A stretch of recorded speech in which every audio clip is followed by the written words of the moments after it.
Hello friends, welcome to my YouTube channel Tulsi Rawat.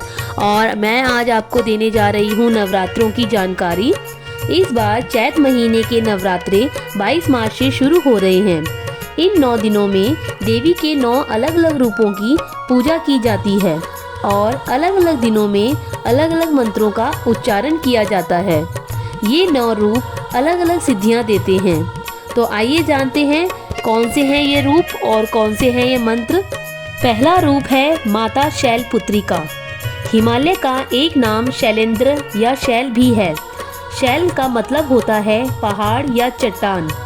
देवी दुर्गा ने पार्वती के रूप में हिमालय के घर जन्म लिया। उनकी माँ का नाम था मैना। इसी कारण देवी का पहला नाम शैलपुत्री यानी हिमालय की बेटी पड़ा। माँ शैलपुत्री की पूजा धन, रोजगार और स्वास्थ्य के लिए की जाती है। माता का दूसरा रूप है ब्रह्मचारिणी। ब्रह्मचारिणी का अर्थ है जो ब्रह्मा के द्वारा बताए गए आचरण पर चले, जो ब्रह्मा की प्राप्ति करवाती हो, जो हमेशा संयम और नियम से रहे। जीवन में सफलता के लिए सिद्धांतों और नियमों पर चलने की बहुत आवश्यकता होती है।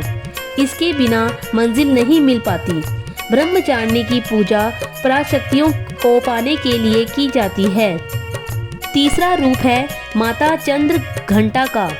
इस देवी के माथे पर घंटे के आकार का चंद्रमा है, इसलिए इनका नाम चंद्र घंटा है। ये देवी संतुष्टि की देवी मानी जाती है। चौथा रूप है माता कुष्मांडा का। अनाहत चक्र में ध्यान कर इनकी साधना की जाती है। इन्हें रोग, दोष, शोक की निवृत्ति तथा यश, बल व आयु की दात्री माना जाता है। पांचवा रूप है स्कंद माता का। इनकी आराधना विशुद्ध चक्र में ध्यान कर की जाती है। यह माता सुख, शांति व मोक्ष की दायिनी है। इस दिन माँ को केले का भोग लगाया जाता है। छठा रूप है माता कात्यायनी का। छठे दिन माता कात्यायनी की पूजा की जाती है। इस दिन माँ को मीठा पान चढ़ाया जाता है। इससे सौंदर्य बढ़ता है और घर में सकारात्मक ऊर्जा बनी रहती है। सातवां रूप है माता कालरात्रि का। 7वें दिन माँ कालरात्रि के रूप की पूजा की जाती है। इस दिन माँ को गुड़ या गुड़ से बनी चीज़ों का भोग लगाया जाता है। ये हमें रोगों से दूर रखती है, साथ ही घर में एक सकारात्मक ऊर्जा बनी रहती है। 8वां रूप है माता महागौरी का। इस दिन माँ को नारियल का भोग लगाया जाता है।